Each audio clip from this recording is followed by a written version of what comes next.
Hello hi welcome back. आज मैं topic देखूंगा जो हमारा कंस्ट्रक्शन चल रहा था उसी पे हम आगे बढ़ने वाले हैं।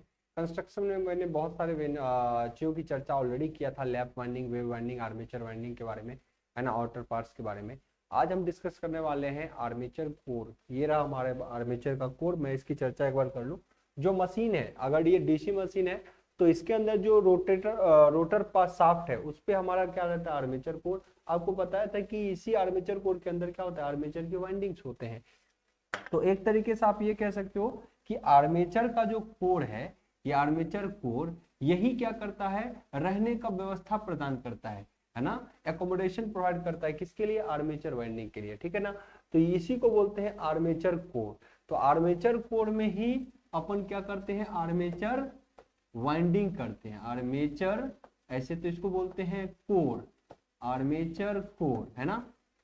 और आर्मेचर कोर पर ही क्या करते हैं, आर्मेचर की वाइंडिंग करते हैं। अब कई बार आपसे ये भी पूछता है कि आर्मेचर कोर किस चीज का बना होता है। तो देखिए, ऐसे तो रखते हैं स्टील, पर उसमें सिलिकॉन एसआई जोड़ देते हैं, तो एसआई स्टील इसको भी बनाते हैं।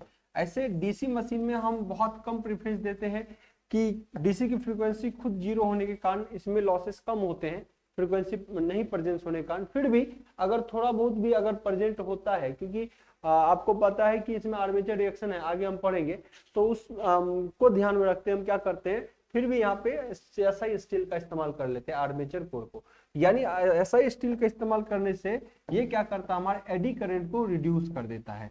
एडी करंट जो थोड़ी मात्रा में डेवलप भी होता है, वो एडी करंट को क्या करता है, खत्म करने का काम करता है, रिड्यूस कर देता है। एडी करंट को क्या करता है, खत्म करता है। हिंदी वाला बच्चा सभी ध्यान रखना, ये एडी करंट जो होता है, एडी करंट उसको क्या करता है, रिड्यूस करना मतलब कम करता है। एडी करंट को क्या करता है, रिड्यूस करना मतलब कम करता है।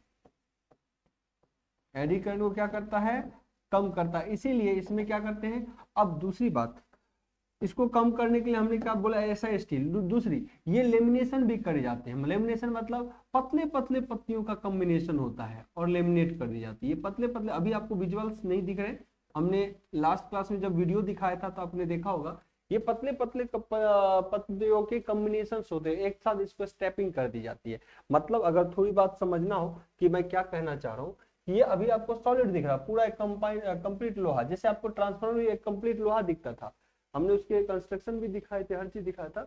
ये भी देखिए, जिस तरीके से इसमें भी लॉसेस को कम करने के लिए आपको दिखता है कि ये सॉलिड कंप्लीट लोहा है ना, एक कंप्लीट। जब ये पतले पतले पत्तियों से मिलके बना था, है ना, ये लेमिनेट करने से क्या होता है, हमारा लॉसेस रिड्यूस होता है। और किस टाइप के लॉसेस थे, उन सभी चीजों की चर्चा हमने कर लिया।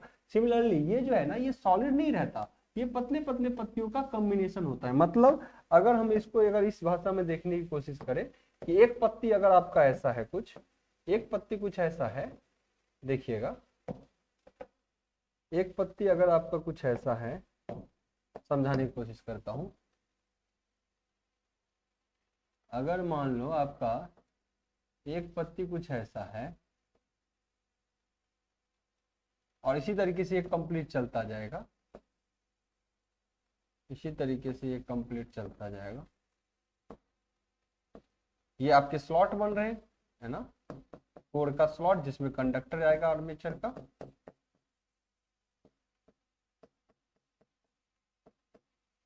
देखना बच्चा, इसी के अंदर हम स्लॉट्स भरते हैं, ये स्लॉट्स है, इसके अंदर कंडक्टर भरते हैं वाइंडिंग का। फिलहाल देखिए यूनिफॉर्मली ये बढ़ता है। तो अगर मैं इसकी चर्चा करूं तो ऐसे कोर जो है, आपको एक सिर्फ पत्ती नहीं होंगी, ये कोर की पत्तियां बहुत सारी होंगी। अगर आप इसी को देखते जाओगे तो ये जो कोर है, ये जो पत्तियां आपको दिखेंगी, ये बहुत सारी पत्तियों का कॉम्बिनेशन होगा।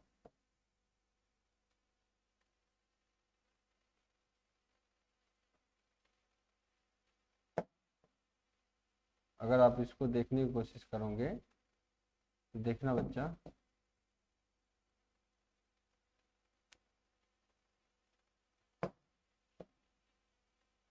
ये देखोगे थोड़ा स्लो हो रहा है ये। तो आई होप सो आप समझ चुके होंगे कि बहुत सारे पतले पतले पत्तियों का ही कॉम्बिनेशन है ये, बहुत सारे पतले पतले पत्तियों का ही कॉम्बिनेशन मिलके ये बनते हैं हमारे स्लॉट्स। है ना, ये इस तरीके से इसके स्लॉट्स बने होंगे, सॉरी ये स्लॉट्स कुछ इस तरीके से होंगे, यहाँ से यहाँ तक स्लॉट्स, इसके स्लॉट्स, इसमें कंडक्टर भरे जाएंगे, यहाँ से यहाँ तक इसमें स्लॉट्स, यहाँ से यहाँ इसमें स्लॉट्स, है ना। तो इस तरीके से पतले पतले पत्तियों का तो थीन लेयर्स होते हैं, क्या होते हैं यहाँ पे, थीन लेयर्स होते हैं। यहाँ पे तब देखोगे थीन लेयर्स होते हैं ऑफ स्टील, है ना। और उसमें सिलिकॉन जोड़ देते हैं ताकि क्या हो, कंडक्टिविटी कम से कम हो पाए, जो एडी करंट डेवलप होता है। तो इस तरीके से पतले पतले पत्तियों का आप स्लॉट देख रहे हो, ऐसी चीजें, यही बहुत सारे को स्टेपिंग कर देते हैं और एक साथ अटैच हो जाता है, यही चीज को यहाँ दर्शाया गया है। और इस पे ऊपर से वाइंडिंग जब कर दिया जाता है तो देखिए वाइंडिंग आपको दिखने लगा इस तरीके से, इसके अंदर वाइंडिंग की गई है, छोटी छोटी पत्ती ऊपर जो उभरा हुआ है वो दिख रहा है, और बाकी इसके अंदर वाइंडिंग की गई है, वाइंडिंग की गई है। क्लियर, और भी कहीं दिखे तो ये देखिए आर्मेचर है, इसके कुछ उठे हुए पत्ती तो दिख रहे हैं, लेकिन उसके अंदर ये देखो आर्मेचर की वाइंडिंग की गई, वाइंडिंग की गई, वाइंडिंग की गई। तो आर्मेचर कोर के ऊपर क्या होता है, आर्मेचर की वाइंडिंग होती है, आर्मेचर कोर के ऊपर क्या होती है, आर्मेचर की वाइंडिंग होती है, ठीक है ना। तो ये बच्चा आपको ध्यान में रखना है। तो सबसे पहले अगर मैं यहाँ पे बात करूं, पहला टॉपिक अगर हम ले आर्मेचर कोर, स्लो हो रहा है किसी कारणवश आज तो, पता नहीं क्यों। पहला टॉपिक है हमारा आर्मेचर कोर, आर्मेचर कोर। मुझे लगता है इमेज आपके दिमाग में बन चुका है, अब को इसमें कोई समस्या नहीं आने वाला। कोर बहुत सिंपल है, कोर में यहाँ पे इंपॉर्टेंट आर्मेचर के वाइंडिंग, कोर तो आप समझ ही चुके हो, और इसी से अटैच होता है आपका शाफ्ट, इसी से अटैच रहता है आपका शाफ्ट, ये शाफ्ट आपका आगे जाएगा, इससे अटैच रहेगा, है ना। इस तरीके से चीजें होती हैं। अब आर्मेचर कोर की अगर बात करें तो it is made of, Hindi वाला भी लिखेगा इसको, या बना होता है it is made of SI steel, या पहले आप बोलेंगे स्टील। और एडी करंट को रिड्यूस करने के लिए हम क्या इस्तेमाल करते हैं, जहां हिंदी वाला बच्चा, जहां आज बोर्ड ज्यादा स्लो चल रहा है, पता नहीं क्या ऐसा इशू हो रखा, जहां SI मतलब क्या, सिलिकॉन, SI मतलब क्या, सिलिकॉन को स्टील में ऐड करके एडी करंट को, लॉस को कम किया जाता है। पता नहीं क्या बोर्ड में हो गया है, अब इसको हटाने से कोई फायदा भी नहीं, आगे हम देख लेंगे। कम किया जाता है,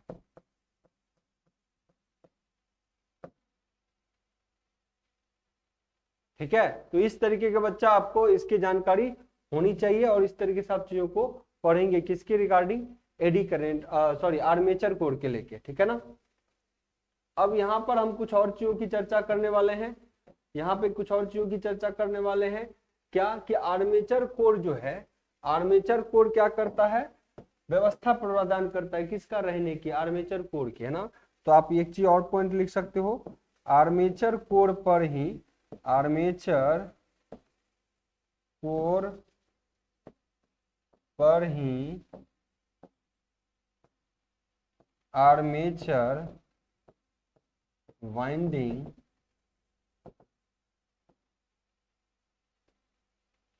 किया जाता है,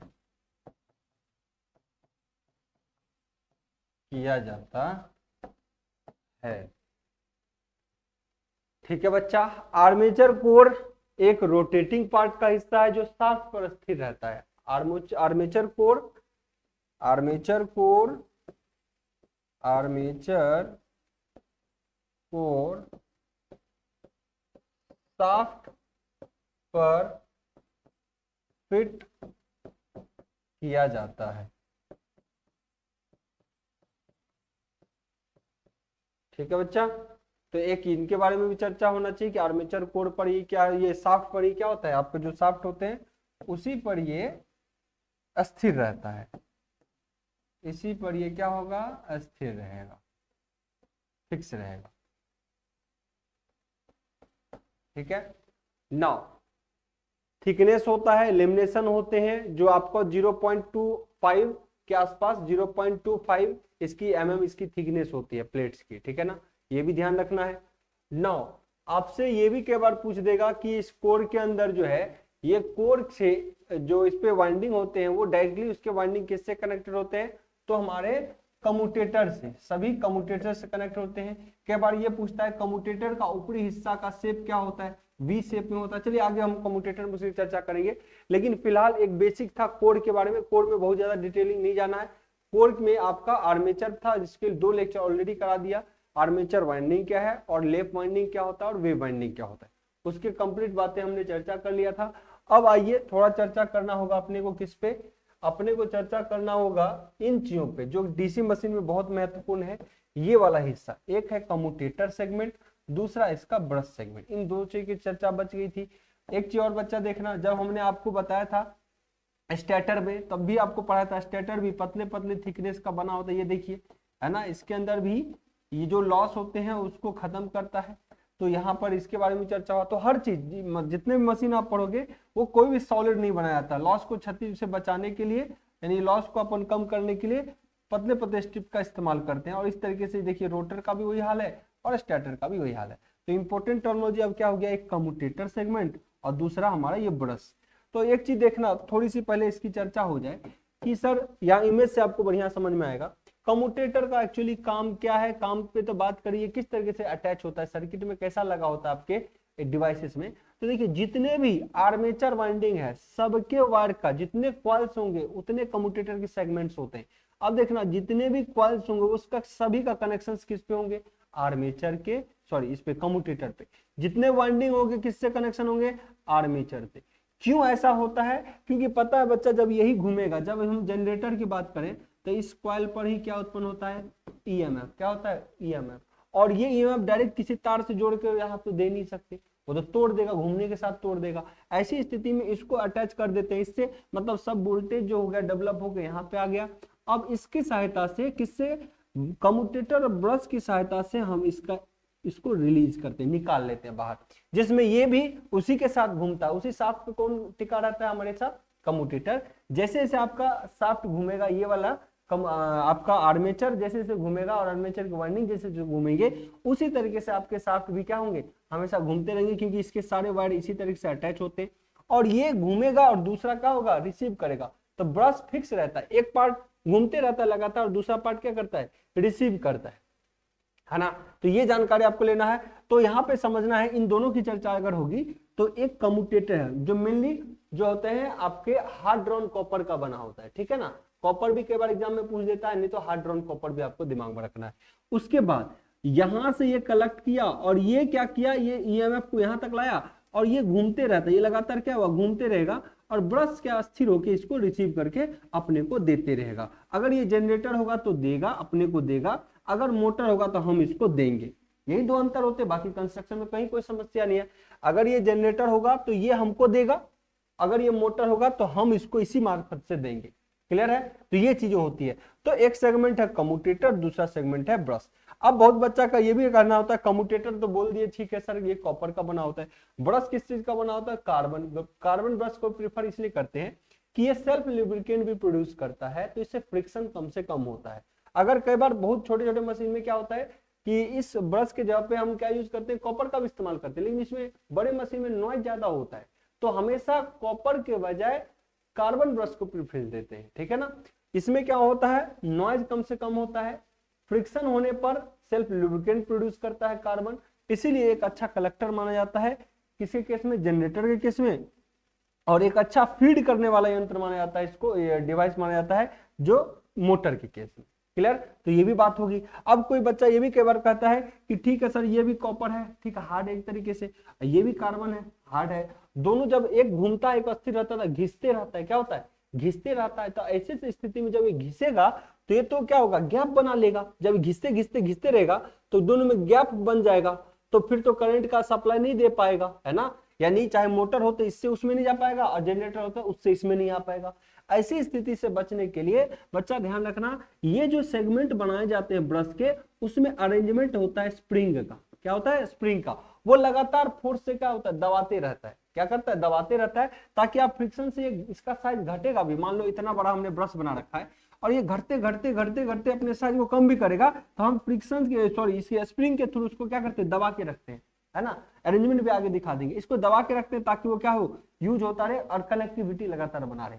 फिर कई बार आपके एग्जाम में ये भी क्वेश्चन पूछ देता है कि आखिर कितना परसेंट ये डैमेज हो जाता है हमारा कार्बन का ब्रश की इसको रिप्लेस करने की जरूरत होती है। तो ऑलमोस्ट बच्चा ध्यान रखना 50% के आसपास अगर ये कार्बन ब्रश हमारा डैमेज होता है तो हम इसको रिप्लेस करने की कोशिश करते हैं, रिप्लेस कर ही देते हैं, ठीक है ना। तो ये भी क्वेश्चन कई बार पूछा गया, तो इन बातों का ध्यान रखना है। तो आज के सेगमेंट हमारे क्या हो गए, एक कम्यूटेटर और दूसरा ब्रश, ठीक है। तो चलिए इस पे चर्चा एक बार कर लेते हैं। यहां भी मशीन में देखोगे ना, तो एक डीसी मशीन को एसी मशीन से कैसे अंतर करता है देखने में बाय कंस्ट्रक्शन, तो हम लोग एक डीसी मशीन में कम्यूटेटर सेगमेंट होता है, अथवा उसको लंबा कर देता, आगे बढ़ा देता। तो ये भी देख के हम कर देंगे तुरंत, ये मशीन कैसा होगा, डीसी मशीन होगा। आइए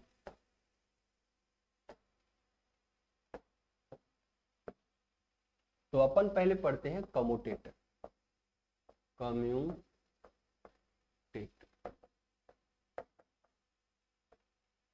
कम्यूटेटर हिंदी में भी कम्यूटेटर होता है, इसको हिंदी लिखने का कोई मतलब नहीं है, इसको हिंदी में भी कम्यूटेटर ही बोलते हैं। अब देखिए बहुत कोई कहेगा कम्यूटेटर का काम क्या होता है ना, कि आपके अगर मशीन में मान लो जो उत्पन्न एसी हुआ, कम्यूटेटर सेगमेंट उसको बदल देता है डीसी। लेकिन बच्चा सिर्फ कम्यूटेटर, हालांकि एग्जाम में भी यही पूछता है कम्यूटेटर का क्या काम है, तो कहता है एसी को डीसी या डीसी को एसी में बदलने का काम करता है। लेकिन ध्यान रखिएगा सिर्फ कम्यूटेटर ऐसा कभी नहीं कर सकता। जब आप डीप में स्टडी करोगे तो कम्यूटेटर और ब्रश का अरेंजमेंट ऐसा कर सकता है, लेकिन क्योंकि क्वेश्चन ही पूछता है ऐसा कि कम्यूटेटर क्या करता है, तो अपने को बोलना पड़ता है वही चीज, आंसर भी उसके वही एग्जाम में रहते हैं। तो इन भी सारी बातों को भी ध्यान में रखेंगे। तो चलिए कम्यूटेटर के बारे में पहले एक बार स्टडी कर लेते हैं। कम्यूटेटर सेगमेंट कैसा होता है, अगर आप इसको देखोगे, एक कम्यूटेटर सेगमेंट, यहां मैंने इसको लिया और यहां भी हमने इनको लिया। आइए एक कम्यूटेटर सेगमेंट की अगर चर्चा अपन करने,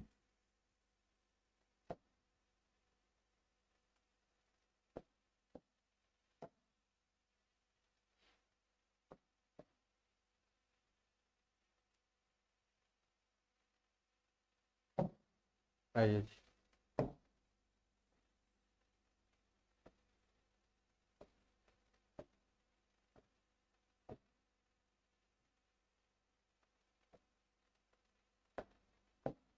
तो कम्यूटेटर सेगमेंट की अगर चर्चा करेंगे तो पता है आपको कुछ स्लॉट खाली होते थे और कुछ उठे हुए बाहर रहते थे।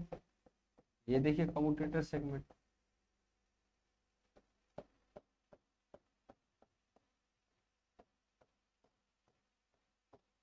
ये जो व्हाइट कलर है ये क्या हमारा एक तरीके से स्लॉट है, व्हाइट कलर क्या है, एक तरीके से स्लॉट है।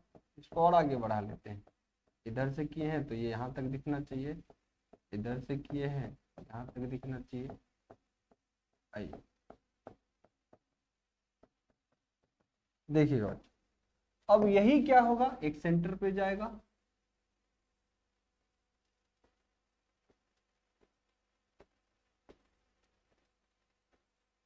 इस तरीके से ये कुछ बंटा होगा।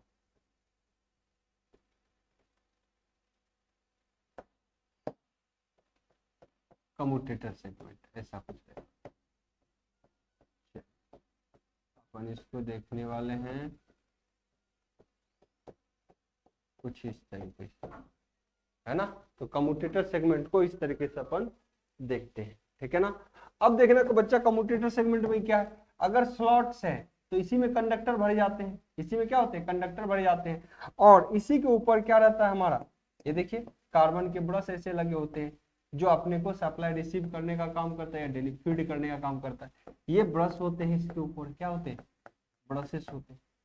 अब ये भी ध्यान रखना है इसी कम्यूटेटर का सारा कनेक्शन किससे, वायर का जो कनेक्शन आएगा, मान लीजिए इसमें जो वायरिंग करोगे आप, वाइंडिंग जो लगाओगे, ध्यान रखना इसके अंदर जितने वाइंडिंग होंगे वो सारे कनेक्शन किससे होंगे, आर्मेचर के वाइंडिंग से। सब आर्मेचर को जो वाइंडिंग किया गया होगा, इधर आर्मेचर वाइंडिंग की गई होगी, यहाँ पर आर्मेचर वाइंडिंग की गई होगी, यहाँ पे आर्मेचर वाइंडिंग की होगी, सबका कनेक्शन किसके साथ रहता है, आर्मेचर ये कम्यूटेटर के साथ। तो आर्मेचर अगर यहाँ पे होगा तो उसका कनेक्शन होगा किससे, कम्यूटेटर से, और कम्यूटेटर से फिर किसको फीड करेगा, आपके ब्रश को, और यहां से आप चाहे तो आप अपना रिसीव ले सकते हो। अगर ये जनरेटर होगा तो आप लोगे, जनरेटर अगर होगा तो आप रिसीव करोगे, अगर ये मोटर होगा तो आप इधर को सप्लाई दोगे। दो ही चीज बनता है परिस्थिति।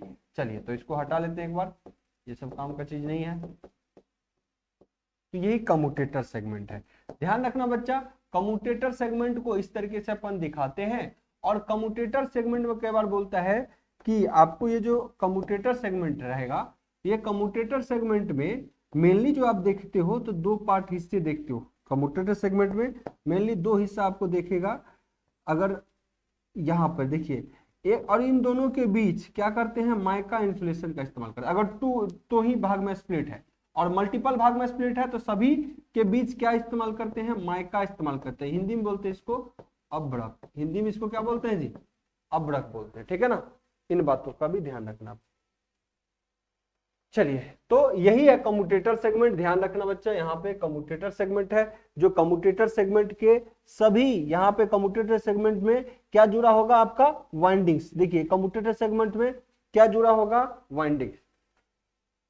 कम्यूटेटर सेगमेंट में क्या होगा, वाइंडिंग्स, ठीक है। इन बातों का ध्यान रखना, ये वाइंडिंग्स है और कम्यूटेटर सेगमेंट में जुड़ा है, वाइंडिंग है कम्यूटेटर सेगमेंट में जुड़ा, अलग अलग वाइंडिंग, सब एक ही जगह नहीं जुड़ेगा। जितने वाइंडिंग होंगे जो अलग अलग तरीके से हमारा, चाहे वो लैप वाइंडिंग होगा या वेब वाइंडिंग, उस तरीके से कम्यूटेटर को स्प्लिट करते हैं ताकि प्लस माइनस एक साथ शॉर्ट ना करे उनके बीच। अब ये जो देखोगे इन दोनों के बीच, तो यहाँ पे स्प्लिट किया हुआ, कटा हुआ कुछ हिस्सा दिख रहा होगा आपको, लाइनिंग, ये दोनों को सेपरेट करता है, दोनों कम्यूटेटर सेगमेंट को सेपरेट करता है, और इन्हीं को के बीच डालते हैं माइका।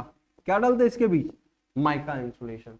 माइका क्या काम करता है, तो कई बार माइका के बारे में आपको पूछता है क्वेश्चंस कि माइका क्या करता है, इंसुलेशन का काम करता है। क्या करता है, इंसुलेशन का, यानी एक छोर से दूसरे छोर में कनेक्ट ना हो जाए, एक कम्यूटेटर सेगमेंट से दूसरे कम्यूटेटर में कनेक्ट ना हो जाए। लेकिन माइका का एक दूसरा एडवांटेज है, ये हीट को ट्रांसफर करने में हेल्प करता है। जितना भी हीट यहाँ फ्रिक्शन से हीट डेवलप होगा ना, तो उसको ट्रांसफर करता है। तो माइका सबसे ज्यादा उपयोगी होता है इलेक्ट्रिकल अप्लायंसेस में।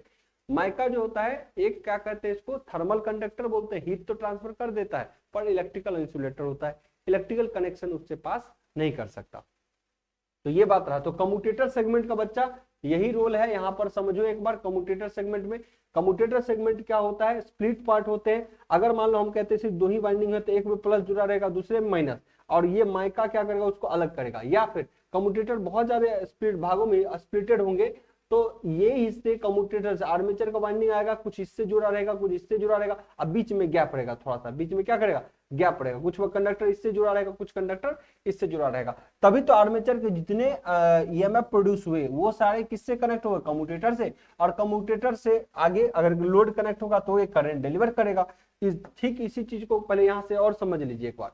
ये देखिए क्या कर रहा है कम्यूटेटर, यहाँ फिर से समझिए, आर्मेचर की वाइंडिंग है, सब कम्यूटेटर से कनेक्ट है। तो कई बार बोलता है आपको कि कम्यूटेटर डायरेक्टली किससे कनेक्टेड होता है, आर्मेचर के वाइंडिंग से। कम्यूटेटर डायरेक्टली किससे कनेक्टेड होता है, आर्मेचर के वाइंडिंग से। और एक डीसी मशीन में ब्रश जो है किससे कलेक्ट करता है करंट या वोल्टेज को, तो हमेशा ध्यान रखना ब्रश से। किससे कलेक्ट करता है, कम्यूटेटर से। एक ब्रश जो किससे कलेक्ट करेगा, कम्यूटेटर से। तो इन सारी बातों को आपको हमेशा ध्यान रखना है। तो कंस्ट्रक्शन प्रॉपर पता रहेगा तभी नहीं पता चलेगा कौन किससे जाएगा, कोई किससे जाएगा। क्या ब्रश से किससे अटैच रहता है, कोई बच्चा टिक मार देगा आर्मेचर से, तो ऐसा नहीं है। आर्मेचर सारे कनेक्टेड होंगे किससे, कम्यूटेटर से, और कम्यूटेटर फिर किससे कनेक्टेड रहता है, ब्रश से। अब इसके बारे में भी कुछ चीजें हम चर्चा करेंगे, ठीक है ना। आइए यहाँ पर कुछ चीजों की चर्चा कर लेते हैं, कुछ चीजों की चर्चा करते हैं। कम्यूटेटर किसका बना होता है, कम्यूटेटर यह हार्ड ड्रॉन कॉपर का बना होता है, यह हार्ड ड्रॉन कॉपर का बना होता है। या फिर कई बार सिर्फ हार्ड ड्रॉप कॉपर क्या होता है, थोड़ा इसमें कुछ मिक्स कर दिए जाते ताकि ये क्या हो, और ज्यादा हार्ड बने, ठीक है ना। और अगर इसकी बात करें तो इसी को और अथवा में सिर्फ कॉपर भी कई बार पूछता है, अथवा में, अथवा ध्यान रखना सिर्फ कॉपर का भी बना होता है, ऐसा भी लिखते हैं। सिर्फ किसका बना होता है, हार्ड ड्रॉन कॉपर का, और कई बार सिर्फ यूज करता है कॉपर का, ठीक है। अब क्वेश्चन चूंकि पूछता है कि आपसे यही कि कम्यूटेटर का काम क्या है, तो कोई आपको एग्जाम में पूछेगा, यही आंसर रहेगा कि ये एसी को डीसी में बदलता है या डीसी को एसी में। तो ऐसा बच्चा ये ध्यान रखना आपको कि कम्यूटेटर किससे किस में करेगा। तो अगर यह जनरेटर होगा तो एक जनरेटर में, अभी वर्किंग आपको बताना बाकी है, तो जनरेटर में कहीं भी इलेक्ट्रिसिटी जो प्रोड्यूस होता है उसके वाइंडिंग हमेशा क्या प्रोड्यूस होता है, एसी। क्या होता है, हमेशा एसी। अब मशीन कौन है, डीसी। तो ध्यान रखिएगा यहां से आपको ध्यान क्या रखना है, एक सेकेंड, आज बार बार बोला रहे। चलिए बच्चा यहाँ पे एक बार देख लेना, आपको कम्यूटेटर में क्या होगा, दिमाग बार बार डाइवर्ट हो जा रहा है।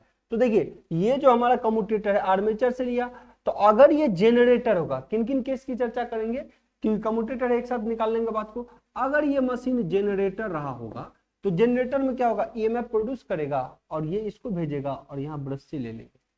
तो जनरेटर के केस में ये कैसा बिहेव करेगा, तो कम्यूटेटर के जनरेटर केस में हमेशा ध्यान रखना कि कोई भी सिस्टम अगर जनरेट करता है तो उसके मेन वाइंडिंग यानी आर्मेचर वाइंडिंग पर हमेशा क्या उत्पन्न होता है, एसी। लेकिन ये मशीन चूंकि क्या है, डीसी, तो इसका आउटपुट क्या होना चाहिए, डीसी। इसका आउटपुट क्या होना चाहिए, डीसी। यहां से जो आपको मिलना चाहिए डीसी। तो एसी उत्पन्न हुआ, यहाँ डीसी मिल रहा है। इसका मतलब कम्यूटेटर और ब्रश के अरेंजमेंट से हम किस में कन्वर्ट करते हैं, डीसी में। मेनली अगर अरेंजमेंट होता है, सिर्फ कम्यूटेटर कभी भी डीसी में कन्वर्ट नहीं कर सकता, ये दोनों का अरेंजमेंट टेक्निक है जिसके थ्रू हम कन्वर्ट कर पाते हैं। लेकिन फिलहाल आपसे यही पूछता है कि कम्यूटेटर जो है क्या काम करता है, तो आपको कहना अगर ये जनरेटर होगा तो ये किसको किस में तब्दील कर रहा है, देखिए एसी को डीसी में। अगर ये जनरेटर है तो किसको तब्दील कर रहा है, एसी को डीसी में। तो आपको ये भी लिखना है इन केस ऑफ, क्या लिखना है, इन केस ऑफ, यहां पे आपको लिखना है इन केस ऑफ, किसके केस में, जेनरेटर के केस में, जेनरेटर के केस में कम्यूटेटर, जनरेटर के केस में कम्यूटेटर, जनरेटर के केस में कम्यूटेटर क्या करता है, एसी को डीसी में परिवर्तित करता है, एसी को डीसी में परिवर्तित करता है। क्लियर। इसीलिए इसी हिंदी में भी बड़ा कंफ्यूजन हो जाता है जी, ध्यान रखिएगा। इसीलिए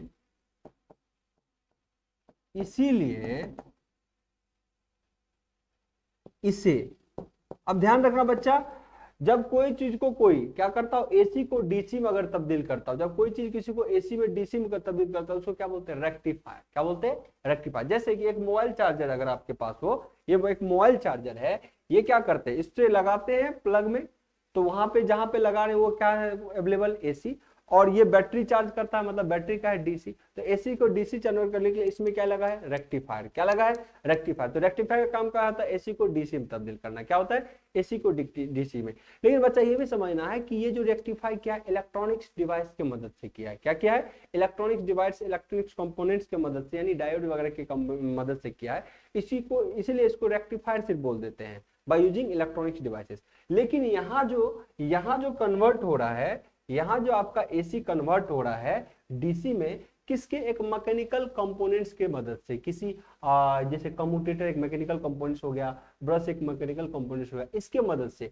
इसीलिए इसको जो रेक्टिफायर तो बोलते हैं, लेकिन कैसा, मैकेनिकल रेक्टिफायर्स बोलते हैं। क्या बोलते हैं, ये एक मैकेनिकल रेक्टिफायर हो गया और ये क्या हो गया, इलेक्ट्रॉनिक्स रेक्टिफायर हो गया। क्लियर। तो ये भी बातों को आपको ध्यान में रखना है, ये क्वेश्चन आपसे पूछता है कि क्या करता है।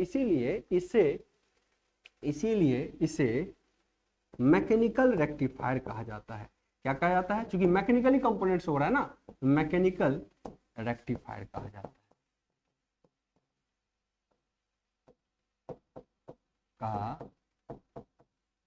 है, मैकेनिकल रेक्टिफायर कहा जाता है। तो ये भी ध्यान रखना। नेक्स्ट, अगर मोटर का केस हो जाए, क्या हो जाए, अगर मोटर के केस में, डीसी मोटर के केस में, डीसी पर है तो ऑब्वियसली डीसी मोटर के केस में, डीसी मोटर के केस में क्या होगा, डीसी मोटर के केस में क्या होगा। अब देखिए डीसी मोटर के केस में क्या होगा बच्चा, ये मशीन तो डीसी का है, तो जब डीसी मशीन जनरेटर हो तब भी आपको आउटपुट क्या चाहिए, डीसी। जब मोटर हो तो तब भी इनपुट आपको क्या देना है, डीसी। तो डीसी जब मोटर का केस आएगा बच्चा तो ये समझिएगा आपको यहाँ पे क्या देना है, डीसी। सप्लाई में इसको क्या देना है, डीसी। लेकिन ये ब्रश और कम्यूटेटर के अरेंजमेंट से इसमें क्या प्रदान करता है, एसी। क्या प्रदान करता है, इसको कन्वर्ट कर देते हैं एसी में। तो सोचो जो चीज डीसी को एसी में बदल दे उसको क्या बोलते हैं, इन्वर्टर। आपके घरों में देखोगे लाइट जब कटता है तो जो सिस्टम है डीसी का बैटरी वही आपको एसी में बदल दे रहा है, तो उसी को ना इन्वर्टर कहते हैं। ऑब्वियसली इन्वर्टर करते हैं, हालांकि फंक्शन वो दोनों करता है, रेक्टिफाई का काम भी करता है और जब चार्ज करना होता है तो एज ए रेक्टिफायर काम करता है, और जब लाइट खत्म हो गया तो वो इन्वर्टर का काम करता है। लेकिन इन्वर्टर एक नया इन्वेंशन था इसीलिए उसको इन्वर्टर का नाम दिया गया, ना कि रेक्टिफायर बोलते हैं। क्लियर। तो अगर मैं आप जाओगे, अगर आप यहाँ पे जाते हो इन केस ऑफ मोटर, आपने क्या दिया यहाँ पे, क्या हुआ, डीसी को किस में तब्दील किया गया, एसी में। डीसी को किस में तब्दील किया गया, एसी में। तो कम्यूटेटर एसी को डीसी में परिवर्तित करता है, तो यहां पर लेंगे कम्यूटेटर। हालांकि कम्यूटेटर एंड ब्रश के अरेंजमेंट से होता है, लेकिन फिर भी आपको एग्जाम में यही चीज बोला जाता है बार बार, कम्यूटेटर डीसी को एसी में परिवर्तित करता है, एसी में परिवर्तित करता है। अतः मतलब इसलिए अतः इसे मैकेनिकल, चूंकि मैकेनिकल कंपोनेंट्स है, कोई इलेक्ट्रॉनिक्स कंपोनेंट तो लगा नहीं है, अतः इसे मैकेनिकल इन्वर्टर कहा जाता है, मैकेनिकल इन्वर्टर कहा। अतः इसे क्या कहा जाता है, मैकेनिकल इन्वर्टर कहा जाता है। अतः इसे क्या कहा जाता है, मैकेनिकल इन्वर्टर कहा जाता है। क्लियर है। तो ये भी बातें आपको ध्यान में रखनी है। तो ये बात हो गया, जब डीसी को एसी में तब्दील करेगा तो मैकेनिकल इन्वर्टर, और एसी को डीसी में करे तो आपका रेक्टिफायर। लेकिन कंडीशन चेंज है, एक बार जनरेटर तो एक बार मोटर, ठीक है ना। तो ये भी बात होगी। तो आई होप सो आपको कम्यूटेटर के बारे में भी जानकारी मिल गया है। लेकिन याद रखना, कई बार आपसे ये भी पूछता है कि कम्यूटेटर से करंट को कलेक्ट करने के लिए किसका उपयोग करते हैं, तो ब्रश का, है ना, क्योंकि ये डायरेक्टली अटैच होता है। और इसके वायर किससे अटैच होते हैं, तो आर्मेचर से। ये छोटी छोटी चीजें हैं, लेकिन आपके दिमाग में उसका कंस्ट्रक्शन बना होना चाहिए ताकि ये बात का पता लग पाए, ठीक है ना। तो आई होप सो ये भी चीजें समझ में आ चुका। नाउ कम्यूटेटर, एक चीज और लिख देता हूँ, कम्यूटेटर के जो पार्ट्स होते हैं उसको स्प्लिट किसके द्वारा किया जाता है, माइका इंसुलेशन द्वारा, है ना। तो यहाँ पे एक पार्ट में लिख देता हूँ, कम्यूटेटर के थिकनेस हुए ये जैसे है, ये माइका इंसुलेशन है, माइका इंसुलेशन, इसको बोलते हैं अब्रक, हिंदी में अब्रक इसी को बोलते हैं। पूरे वर्ल्ड का 90% अब्रक सिर्फ इंडिया प्रोड्यूस करता है, ये भी इन जनरल आप लोग ध्यान रखना। पूरे वर्ल्ड का 90% अब्रक जो है सिर्फ इंडिया प्रोड्यूस करता है, और उस इंडिया में भी 90% में मैक्सिमम परसेंटेज जो है वो आंध्र प्रदेश प्रोड्यूस करता है। ये भी दिमाग में रखना, आपको जीके टाइप का क्वेश्चन हो गया। अब यहाँ पे एक चीज और देखना, माइका हो गया, तो ध्यान रखना कम्यूटेटर सेगमेंट को आइसोलेट करने के लिए किसका इस्तेमाल करते हैं, माइका का। क्योंकि एक कम्यूटेटर सेगमेंट कहीं पॉजिटिव है कहीं क्या होगा, नेगेटिव होगा, और दोनों अगर एक साथ रहता है तो शॉर्ट हो जाता है। इससे बचने के लिए हम माइका इंसुलेशन का यूज करते हैं। अब माइका के बारे में 2-4 लाइन ध्यान रखिएगा। माइका क्या है, एक थर्मल कंडक्टर है। क्या है, थर्मल कंडक्टर है। थर्मल कंडक्टर मतलब जो हीट को ट्रांसफर करे, जो हीट को क्या करे, पास कर दे, जो हीट को गुजारे, जो हीट को क्या करे, गुजरने दे, जो हीट को गुजरने दे, उसी को वो क्या बोलते हैं, थर्मल कंडक्टर। दूसरी स्थिति है, दूसरी क्या स्थिति है, यह एक क्या है, ये माइका के बारे में चर्चा है, यहाँ पे माइका लिख देता हूं, ये माइका के बारे में चर्चा कर रहा हूं। दूसरा, यह एक इलेक्ट्रिकल इंसुलेटर, ये क्या है, यह एक इलेक्ट्रिकल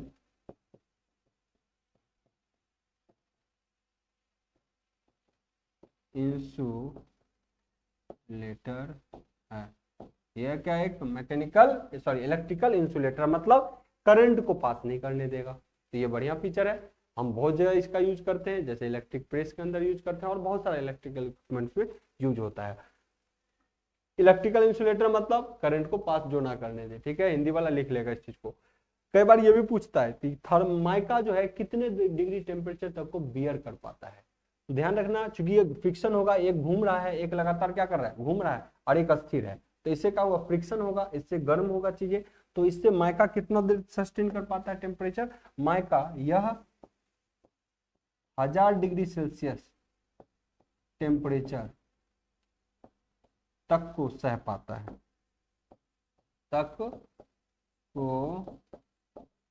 सह पाता है, ठीक है। 1000 डिग्री सेल्सियस टेम्परेचर तक को क्या करता है, बियर कर लेता है, एब्जॉर्ब करता है, कोई समस्या नहीं है। लेकिन 1000 से 1500 कर देंगे किसी कारण से टेम्परेचर अगर हो जाएगा, फ्रिक्शन के कारण ही भले ही हो जाए, लेकिन इतना होगा नहीं, तो ये क्या करना, मेल्ट होना शुरू कर देगा, ठीक है, डैमेज हो जाएगा। तो ये सारी बातें हैं जो किसके रिगार्डिंग है, हमारा कम्यूटेटर सेगमेंट और यहाँ पे माइका को लेके है, ठीक है ना। तो ये रहा all about mica, cylindrical shape में रहता है माइका, ओके।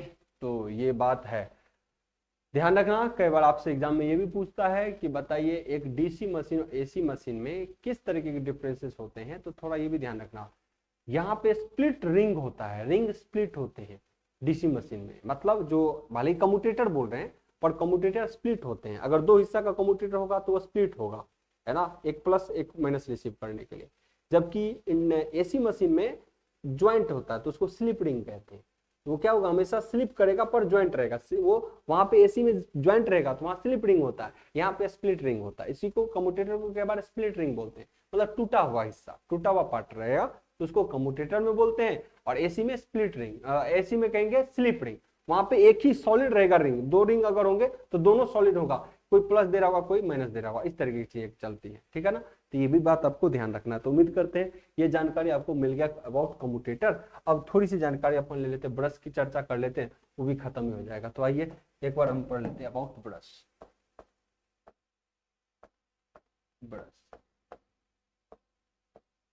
ब्रश यह कार्बन का बना होता है, यह कार्बन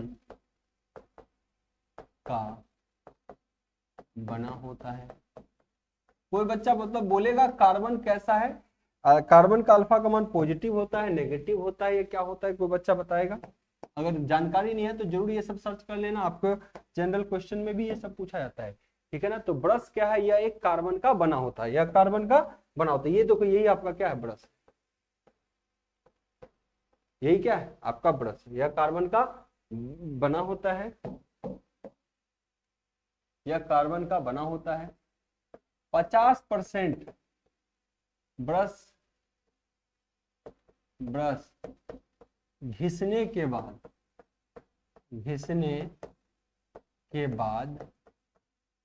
इसे बदल दिया जाता है, इंग्लिश वाला बच्चा, कि अगर कोई कार्बन का ब्रश है और 50% अगर वो क्या हुआ, फ्रिक्शन के कारण डैमेज हो गया होगा, तो उसको रिप्लेस करते हैं हम, ठीक है, मेंटेनेंस पर्पज से, ठीक है ना। और चीज आपको ध्यान में रखना है ब्रश के रिवॉर्ड। देखिए ब्रश क्या काम कर रहा है, अगर ये मान लो ब्रश में क्या काम हो रहा है कि अगर ये डीसी जनरेटर का केस होगा, तो मान लो यहाँ पे मेरा आर्मेचर है, यहां से समझिए और बेहतर तरीके से यहां से समझिएगा। अगर मान लो ये मशीन हमारा क्या है, जनरेटर है, तो यहाँ उत्पन्न करंट होगा, उसको लोड के लिए भेजेगा तो कम्यूटेटर से होते हुए ब्रश से भेजेगा। तो कई बार आपसे ये पूछेगा in case of motor brush कैसा बिहेव करता है। In case of motor, sorry पहले जनरेटर की मैंने सिंबल दे दिया तो समझ लीजिए, इधर से आ रहा है। तो इन केस ऑफ मोटर ये क्या करता है, डिलीवर करता है, कम्यूटेटर से लोड को डिलीवर करता है ना। आर्मेचर करंट कम्यूटेटर वाले करंट को क्या करता है, लोड की ओर डिलीवर करता है। और इन केस ऑफ अगर मोटर रहा तो मोटर की स्थिति में ये पहले रिसीव करेगा, है ना, ये फीड करेगा किसको, आर्मेचर में। तो ऐसे ऐसे छोटे छोटे क्वेश्चन आपसे पूछे जाते हैं, तो कंस्ट्रक्शन वाला पार्ट भी दिमाग में रहेगा। तो बिल्कुल मोटर के केस में तो ये ब्रश क्या काम करता है, फीड करता है आर्मेचर को, यानी किसके थ्रू, कम्यूटेटर के थ्रू आर्मेचर को करंट फीड करता है। और इन केस ऑफ जनरेटर ये क्या करता है, कलेक्टर का काम करता है, आर्मेचर से करंट को कलेक्ट करके किसको देता है, लोड को देता है, ठीक है ना। तो ये भी चीज जानकारी ध्यान में रखना है। तो इनके सब मोटर जनरेटर मुझे लगता है समझ में आ चुका है कि कैसे क्या बिहेव कर रहा है, ठीक है। मोटर के केस में लिख देता हूं, जनरेटर के केस में पहला, जनरेटर के केस में, जनरेटर के केस में क्या करता है, यह धारा आर्मेचर वाइंडिंग से, आर्मेचर वाइंडिंग से लेकर लोड को देता है, लोड को देता है, एज ए कलेक्टर काम करता है ना, कलेक्ट करता है डाटा और फिर फीड करता है। और यहां पे देखता हूं मोटर के केस में, मोटर के केस में, मोटर के केस में क्या होता है, मोटर की जब बना हो, यह सोर्स, सोर्स से धारा लेकर आर्मेचर, आर्मेचर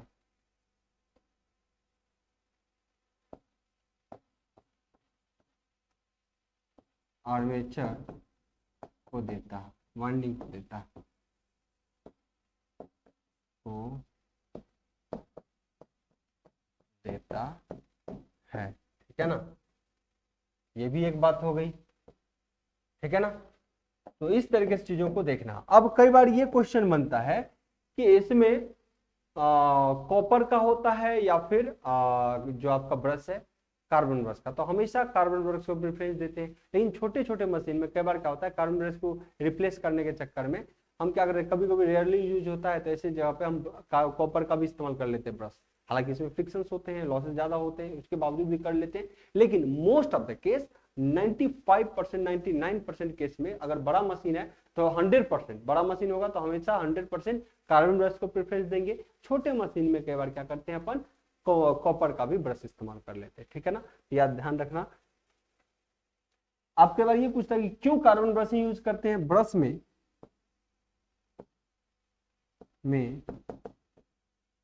कार्बन का ही इस्तेमाल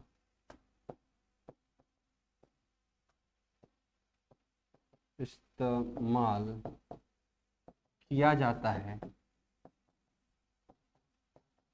मतलब यूज किया जाता है कार्बन, कॉपर का यूज बहुत कम होता है, कम होता है। यह सिर्फ छोटे मशीन के लिए होता है, यह सिर्फ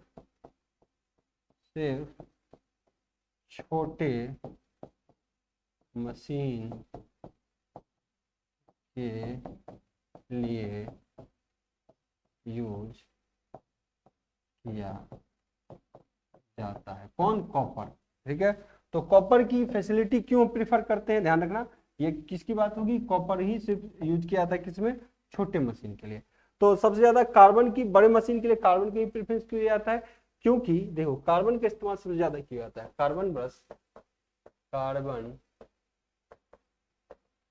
ब्रश का उपयोग अत्यधिक या सबसे ज्यादा होता है, सबसे ज्यादा होता है, क्योंकि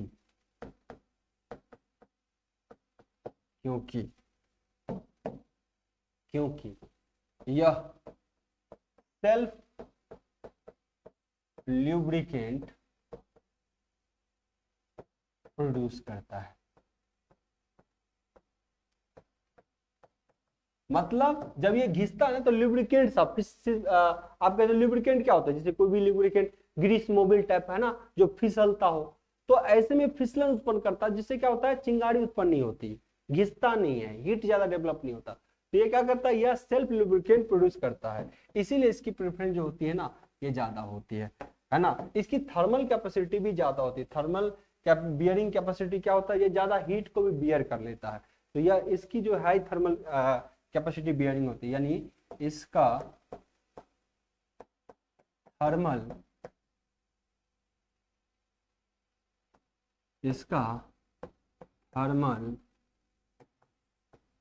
बियरिंग कैपेसिटी,